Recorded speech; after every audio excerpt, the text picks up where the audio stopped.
Danzig Sings Elvis came out in 2020. On this album, Glenn Danzig, frontman for the punk band The Misfits and metal band Danzig, sings songs played by Elvis Presley. I approached the project with optimism as I pre-ordered a vinyl copy, and I'm happy to say that my faith was rewarded. Mining Elvis's strongest time period, the song choice draws heavily on the 50s. That said, this doesn't play like a greatest hits collection. Instead of playing obvious tunes like Jailhouse Rock and Hound Dog, many of these songs are reverb-soaked ballads. I'm thinking of songs like First in Line and Love Me. Instead of being rockers, these are dreamy, slow cookers. While few people know these deep cuts, don't worry. The band also plays some faves like Fever and Always on My Mind. Glenn honors the originals by going for understatement. Minimalism describes the production and the band's performance. An electric guitar with distortion adds sonic accents. It adds a gothic shadow that reminds us that this is not the sort of Elvis music listened to by your parents.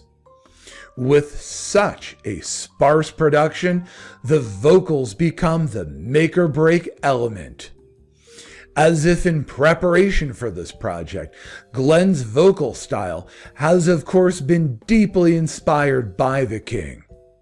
Here, evil Elvis rises to the occasion. Drenched in reverb, he nails it. This album has been polarizing for Danzig fans. To respond to all the criticism would take this entire video, but I think many were caught off guard by the laid-back energy. When we think of Elvis or Danzig, upbeat tunes come to mind. For Elvis, it's Don't Be Cruel. Little less conversation. That's all right.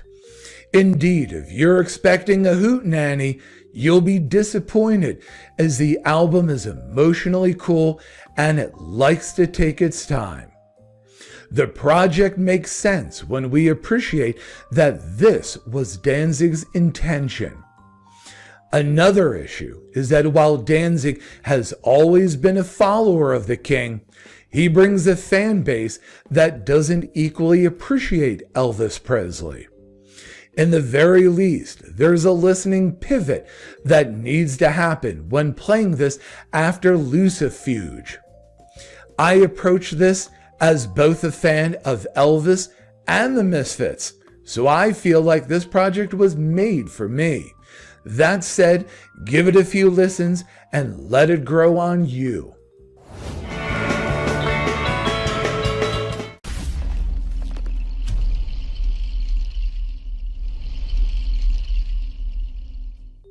On May 12, Danzig Sings Elvis came to the Las Vegas Tropicana. The venue was part of the fun.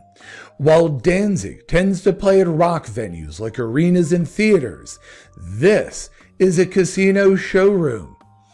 I'm guessing that the last time I was there, it was to watch Folie Bergère back in the day. To give a sense of how this is different from a typical concert, those with deep pockets purchased a seat in a booth. I knew this was going to be an unusual evening when the opening act was a cellist. Jared Furtist produced Danzig's Veronica film. While downing beers, he played classical and popular songs on his black cello. The next surprise was an announcement that Glenn wasn't in town yet, given a flight delay. While the show was scheduled to begin at 9 o'clock, the curtain wouldn't rise until 11:15. Once it did, the audience was delighted to see a giant Danzig sign which alluded to the sign Elvis used in his '68 comeback special. It felt like it took a couple songs to get warmed up, but the band hit their stride soon enough. While the studio environment optimizes his vocals, Glenn's singing was strong. The vocal reverb was noticeably absent, but it came on after a few songs. Danzig Sings Elvis was accompanied by a band playing guitar, piano, and drums.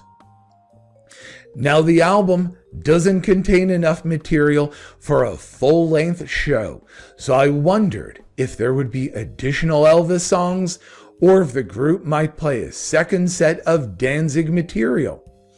As it turns out, the set list was packed with more Elvis. In this sense, the tunes seemed like unrecorded bonus tracks.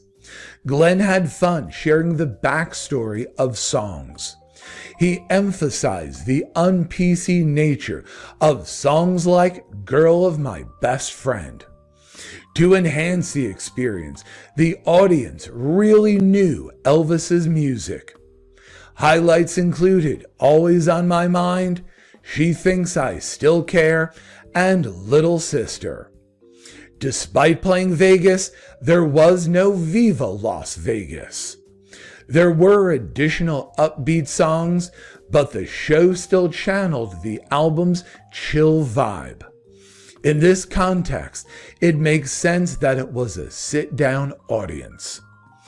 I love that the encore was Mystery Train into Tiger Man. This was the perfect way to end the evening. All in all, Danzig Sings Elvis delivered.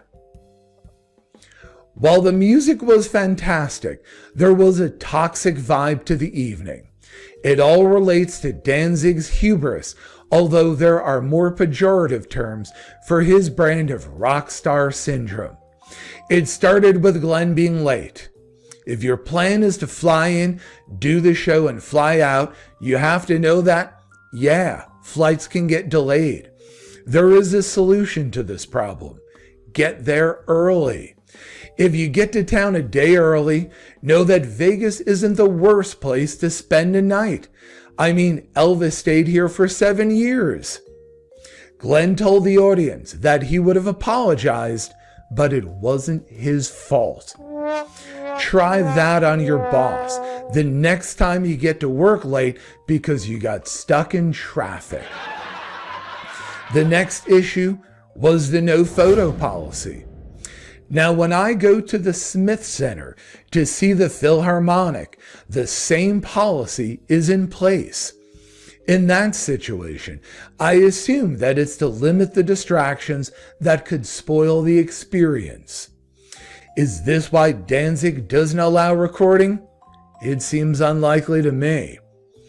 In the beginning of the show, Danzig tried to kick a guy with a camera and threatened anyone brave enough to take a visual souvenir.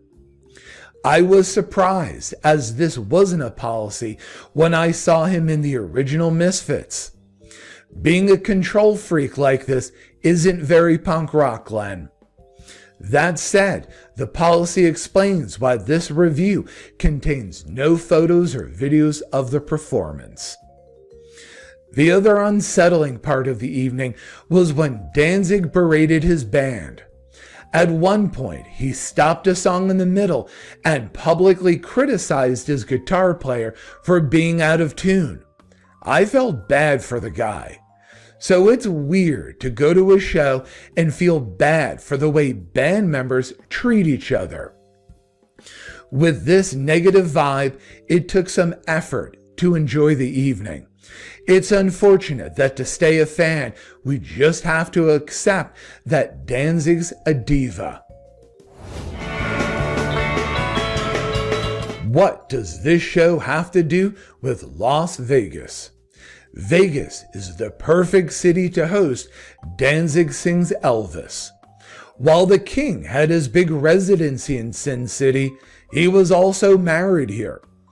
We often reference the mid-century era with an emphasis on Elvis, whether it's with impersonators or themed weddings.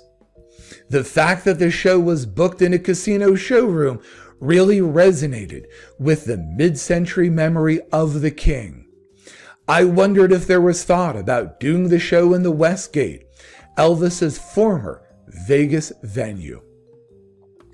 Who is Danzig Sings Elvis for? This project seems to be unappreciated by many listeners coming from a strictly punk metal background. So I'm going to say this is for people who appreciate both Elvis and Danzig. I'm a fan of the Danzig Sings Elvis album, and I enjoyed the show despite Danzig's hubris. There's only been one other performance of this material, and there's nothing planned for the future. While there may someday be additional shows, it's not an overstatement to say that this was a rare experience and one I was grateful to have. Have you listened to the Danzig Sings Elvis album? Did you catch either of the live shows? If so, what are your thoughts? Leave a comment. Did you like this video? If nothing else, perhaps you're better able to appreciate a favorable take on the project. If this happened, hit the like and subscribe buttons because there's a whole lot more where this came from. Check out the channel's video on the Punk Rock Museum. Watch live performances from local punk shows and figure out which book you're going to read next. Here at VMV, it's all things Vegas, 24/7. Put another way, hit the like and subscribe buttons, as if doing so will grant you a lifetime pass to photograph Glenn Danzig whenever you want. Keep it fabulous. Thanks for watching, and I'll see you next time.